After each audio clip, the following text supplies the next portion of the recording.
I'm ready to slash and burn. No quarter. I am going to be uncomfortable and all over you from start to finish.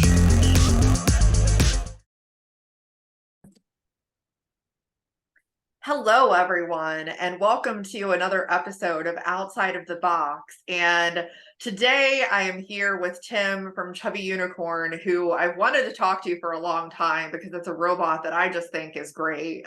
So I'm excited to have you come on the show. Thank you so much for having me. Absolutely. Now, I don't actually know that much about the robot because I'm still it's crazy to think it feels like I've been following the robots at NHRL forever, but I really haven't been following it for that long. There's still so much that I don't know. But when you kind of brought Chubby Unicorn onto the scene in the first place, what was the idea and inspiration behind the robot? Yeah, so Chubby was not my first bot that I tried to bring to NHRL. Originally, I wanted to do something totally silly. It was a full body drum, similar to like a noob tube kind of style, or Pepe Sylvia. Speaking of, I think those are awesome robots. They have a special place in my heart because I always wanted to do a full body drum. And I got most of the way through it, and then it exploded its way off of the lathe and tried to kill me and my machinist friend. Just shortly prior to us having to actually pack up and go to NHRL. And so I decided that, maybe Pied Piper was not going to come to NHRL. So I went and was able to support some other members of my team, learn a little bit about NHRL, get to check the place out, and just honestly, I probably had a better time than showing up with my garbage robot, just to see the place and learn a little bit and chat with people. And so that was pretty fun. Chubby Unicorn was the idea of going the opposite direction. So it seems like there's a handful of different games you can kind of play at NHRL. One is, make something creative and exciting and cool. And then the other full direction is like try hard. What does it take to be competitive? The difference between Loctiting this bolt and not Loctiting this bolt, wins the golden dumpster or something like that. So I wanted to see, what does it actually take to go all the way there? And do I even have the chops to keep up with the big names in this hobby? I've done a lot of engineering stuff. I went to school for mechanical engineering originally, and then switched over to computer engineering. So I'd been out of it for a little while, and I just wanted to see, could I even do this? And so I went with a design where I could know that if it didn't work, I could blame me and not the rock, paper, scissors. It was clearly my fault if it didn't work. So that's why I went with a four-wheel drive vertical spinner, kind of like meta boring default shape for Chubby Unicorn. I mean, the shape may be meta, but the fact that it is a rainbow blade of death, I think is really what sets it apart. Yeah, I just got a comment from Kokoto Mane saying that he liked my four-wheel drive vert aesthetically. And I thought that was, from him of all people who makes such cool, exciting, neat shapes and exciting robots, for him to tell me that my, boring four-wheel drive vert was exciting. I was so honored to hear that. I must be doing something all right with the theming. So pretty cool. Yeah, and it's funny because I've talked to a few people about that. And I mean, you wouldn't think that it's a big factor, but in terms of at least grabbing fans' attention and, having people take notice, theming is a big part of the sport. You see a robot, sure, maybe it wins matches, but if it's really boring and doesn't have a clear direction, it's not that interesting. You have to have something that kind of sets you apart, and I think that's definitely that factor for you. Thank you. Yeah, I'm glad the aesthetics worked out as well as they did. So I definitely wanted to go a little more silly with it. The naming behind Chubby Unicorn is it's a play on words for rhinoceros. So bad translation of rhinoceros. And the reason for that was the shape of the original horn design for the weapon, I thought, and the way that it blended with the kind of roundness of the upright section there, looked kind of rhinoceros-esque to me. And then I wanted to go full opposite direction of, the really aggressive blood and gore and, danger theme that a lot of people go with. And so I thought, Rainbow Unicorn would be a fun juxtaposition to that. And then it's extra fun when you've got like pink sparkly rainbow bot goes into the cage and then is so violent. There's just something fun about that to me. So I got a kick out of it. Yeah, it's so funny because I've often asked my 8-year-old if she made a robot, what would she want to call it? And she has said every single time without hesitation, Rainbow Sparkle Unicorn. That's what she would want it to be named. So awesome. That's a great name for a robot. Yes. So, I think that it's something like, I think the great thing about it is that it can draw just a wide variety of people. Obviously, I'm sure kids that follow combat robotics see it and love it because of the design, and they're like, hey, that's cool, and like even with the name and everything. But then you have competitive fans of the sport who like it because it's very good at destroying other robots. Totally. Yeah. I've had a handful of younger spectators, say, oh, I love that bot. And, I think it looks so cool and stuff like that. And that just, it brings me so much joy that they can latch onto something like that and see things that they like in this sport is not just like, I don't know, hyper competitive. I mean, obviously I am a try hard and this is a try hard bot, but that's not the only thing there. There's something else they can look at. And if I can make one person excited about robotics, then, that's worth all of it. So that's fantastic. Absolutely. Now, as far as, it's been competing a little while. You've definitely racked up a pretty good record, but was there a certain point from when you started bringing it to events that you were like, wow, this is a really good robot? Like, when was that moment for you? Yeah. So actually, Chubby Unicorn was hot garbage when I started. That bot would have lost a 3-minute match against itself, just in the cage. It was absolutely terrible. So like my speed controllers were not set up correctly. It was blowing drive motors. There were just a whole host of problems with it. The overall shape and kind of like main structural design was pretty similar to how it is now, but there were just so many little problems that added up to a big problem. The bot was just bad. So just working through fixing what's broken and trying to prevent myself from fixing what's not broken, and downgrading instead of upgrading accidentally has been a challenge. But building towards that, it was, I want to say November of last year, was my like official V2 version of this thing. And I won a fight against Sombra. And I remember losing the first fight. I lost against Beetlejuice because I had not put the nut on my weapon shaft correctly. It got upside down. It spewed its guts all over the place. And I was like, another silly, stupid mistake that I've made here. And it cost me. And then I put it back together. I double checked everything correctly and it started winning. It just was like really violently winning. And then I saw that up next was Sombra, and I was like, okay, well, I had a good run today, feeling good, that game over, but fine. What an honor to be able to fight Tomas, and, this is going to be great. And then I won and I was like, this does not make sense. That is not a thing that could have possibly just happened. And then it won a couple more and it was like, holy cow, this is like, it just worked all of a sudden, finally. So I think that was the major turning point. I was like, whoa, this could actually be a thing that works. So. Yeah, absolutely. And I think I would be remiss if I didn't talk about the couple of epic battles that you've had with Chainsaw Kitty, which is, I think that like the robots, even though they're so different, they're so similar in the sense that like that robot also has a very strong theme, and it's one that a lot of people connect with and really love. And they're both very destructive, obviously. So I'd love to kind of talk about the battles that you've had with that team, because it's just been epic. Absolutely. Yeah. That's one of my favorite bots. Just the team is so great. They're awesome to chat with, and they go in with the right attitude. We had an awesome grudge where the objective was, we want bots to hit the ceiling. I don't care if it's my bot. I don't care if it's your bot. I want bots to hit. I want all three of them to hit the ceiling. Their mini bot and, both of our main bots.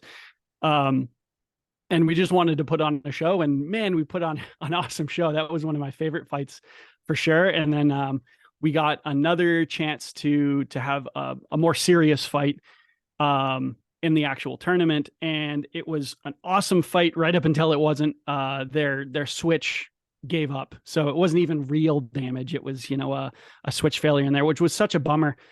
Because the fight itself was so good. I would have loved to see, both bots limping at the end of 3 minutes and see what the judges would have thought of it. But I really like some of those huge explosive fights. There's another one with Twin Beast that I just get absolutely shredded apart. And that's one of my other favorite fights. And then a brand new one from the most recent event, I had a grudge match with Warhard. And it was just an absolute slugfest. It reminded me a lot of that grudge against Chainsaw Kitty, where it's just humongous hits back to back, and somehow both bots stay alive all 3 minutes. It's just awesome to watch. So I love those huge hitting fights for sure. Yes, absolutely. And speaking of which, I have to talk about it, not only because I was there, but it just was like on an epic, run. I'm curious how that was for you in September, being one of many robots that had the pleasure of fighting Synthesis during that run, and then kind of seeing where that ended up leading. I just want to hear from your perspective what it's like to fight Corey, because I've told him many times I have no desire to have my robot anywhere near your robot. Corey is an incredible competitor. He's been doing it forever. He's made like 100. He brings a new bot every time, or he used to. I don't know how he has the time to put all these, and they're all good too. It's not like he brings a garbage robot every time. It's incredible. So, and then Synthesis had almost a similar theme to like Chubby Unicorn, where the original version was mediocre, I guess. And then holy cow, he just improved it like overnight. It was unbelievable. It got so much better so fast. And now, that fight, it felt like I was fighting a 12-pound, like he was cheating. It was unbelievable. I couldn't get around to the side. It was impossible. The whole front is just scary. And if he hits you, it's like a ton of bricks. It's unbelievable. So yeah, he's incredible driver. Just Corey with any robot is frightening. And then Synthesis, yeah, it's like he's driving a 12, and I've got my little 3-pound, and I just don't even stand a chance. So honestly, I was just excited that at the end of that fight, because my weapon had gone down, so I knew it was game over anyway. So I went around to his side of the cage, and we were trying to line up big hits, because I just wanted to see the bot hit the ceiling. And by the end of the fight, the robot wasn't completely destroyed. So I thought I took that as a win on my end. Actually, durable enough to get shredded by Synthesis and still be, semi-functional at the end. Yes, it sounds like you were in better shape than Lynx and Droopy were. After somehow. That was such an incredible fight, watching that, and then just watching the like pure emotion from Corey at the end of it. He like didn't know the fight was over. like all of a sudden it like rushed all to him. So awesome. What an awesome fight. Yes, absolutely. It's what I love about typically like within the community is I think that everybody just appreciates each other's robots so much, and just looks at these fights and like, wow, this is so good, and I'm so excited I get the opportunity to have this fight. That's just a delightful thing to me. Absolutely. Yeah, I mean a bot like Lynx and a bot like Droopy, they're literally the only two winners of NHRL. So like, and then for Corey to go in there and like almost make them look silly just doesn't make sense. It's unbelievable. And then if you, to your point, you go look at the footage review or the camera afterwards, and Calvin and Tommy have the biggest grins in the whole room. they're having more fun than Corey is. So I thought that was so great. Yes, absolutely. Sometimes it can be fun to see what happens to your robot in these situations. I don't think I'm there yet that I want to see any robot that I build in pieces. So the way I look at it is I don't get the chance to scrimmage Corey every day. So, and my chassis for my robot, at least I gathered this isn't true for everybody, so it's not as applicable, but the chassis for my robot is really inexpensive. It's all cut from UHMW, and we have a CNC in house, and it's very, very cheap. I think I calculated it to like $10 or something. So I would gladly pay $10 to see where my robot fails, and who's going to teach me a better lesson about where my robot fails than, Corey driving synthesis. So I love that. I want to see bots hit the ceiling, and if I get a lesson out of it too, man, I'd be happy to pay the $10, Absolutely. That seems like a pretty small fee to learn a Right. lot of things about your robot. For sure. That's fantastic. Unfortunately, of course, you didn't win everything this year. So, I mean, I think the big thing is looking at what you've learned this year. Like, what have you learned, and what lessons do you intend to carry with you into 2024? Yeah, so I think the big one is I don't love my drive setup still. It definitely was a major improvement this last little upgrade I did. I think it still needs some more improvement. I'd like to make the bot a little more efficient. I think I'm leaving battery power on the table, and I'm having to be more gentle and think too much, I think, about how to drive the thing rather than, there's too much going on to have to think, really. So that's one thing to do. And then the other thing is, I think the weak part finally of that robot is me, which is the best. That's best case scenario. So I just need to put a whole bunch more practice into driving, get better with the thing, really fully understand how it moves and why. And I think that's going to be a huge upgrade, is just the driver being the problem. So I'm excited to see the potential there. Also, to be honest, I'm kind of burnt out on Chubby Unicorn. So I need a little bit of a break from it, and not changing things and just changing me instead, I think will be a much needed benefit, a great upgrade for that bot. And then the best way to go about that mentally for me too. So. Yeah, absolutely. And that kind of leads into another question is, because I like to ask this to everyone, is this, this is the robot that you want to stick with, or have you actually thought of any other potential designs to, bring? All right, so I'll give you an exclusive. There's like 2 people who know about this bot. This is Pretty Fly. It is a horizontal flywheel flipper. I gathered that this is a podcast, so you'll have to come check out some of the video if you want to see the sneak peek. But horizontal flywheel flipper that I've been developing. And so that is the thing that I'm looking forward to trying to figure out. It is extraordinarily complicated. The likelihood of it ever being competitive is extremely low. But again, I just want to see bots hit the ceiling, and I think the best way to go about that is big silly flywheel flipper. So I'm excited about that for the future. I love that. And I think that it's really bold to go with a flipper, because I think it's really, at least as far as I'm aware of, it's pretty uncommon at the lower weight levels to see one. Because people usually go for, I mean, kits are obviously popular right now, which I think are great. I mean, I think it's an awesome way to get people into the sport that really aren't comfortable yet with what they're doing. Totally. But the flippers is just, that's not something that you see. I mean, was that part of the reasoning for going in that direction, was just to do something different? That's definitely a major aspect of it. The other thing is, I've always loved flippers. So watching BattleBots on like Comedy Central time frame, I thought the flippers were just the coolest when I was a kid. And so I was like, oh, I wanted to build something like that. Come to find out that like the right way to do that is probably pneumatics. The problem there is, if you want to do it with pneumatics, there's like the solenoid you need to be able to push enough air through this thing that you'd buy off the shelf is like a pound. So that makes it basically not feasible unless you do everything custom. And the problem is, like, pneumatics are literally a bomb. And so if I don't know enough about that, then I lose my hand, and like I'm just not trying to play that game. So I was trying to think of a different way that I might be able to go about storing enough energy and dumping it quickly enough, and flywheel was the only thing that made sense to me. I just didn't think I was going to be able to get enough power out of a spring-loaded flipper. That's not to say it's not possible. I just wasn't able to think of a great way to do it. And so this has been in the works for years and years now, trying to come up with different solutions to figure something out. And honestly, there's no guarantee that this one even works. So it might be years years more of thinking, but hopefully this will get me a little closer.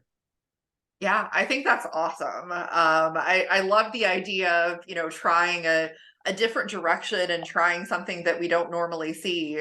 So I'm excited. I hope it works. I hope it works too. I don't think it'll win, but it should be fun. So what's more important? Yeah, exactly. Some different goals. People have, you know, different goals with combat robotics, and I think that all of them are valid. And, you know, it depends what you personally want to get out of it, and I think that's great. Totally. Yeah, it's just trying to play the other game there, the other NHRL game. It doesn't Yeah. have to always just be try hard. I played that game. So, and I'm sure I'll come back to it. I've definitely got the competitive bug for sure, but this will be fun to try something else for sure. Yeah, absolutely.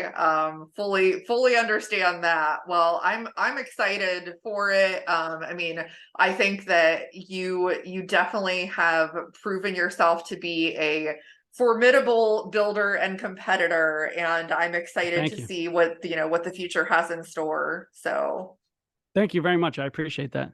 yeah, absolutely. Well, you know, for everybody that's watching, keep following. There's sounds like some exciting stuff to come. And of course, please make sure that you like this podcast, subscribe, all of that good stuff. Keep supporting combat robotics. I'll say it on every episode, probably until people are tired of hearing it, but it's so important. And just, you know, keep doing that. And we'll see everybody next time on the show. Thanks, everybody.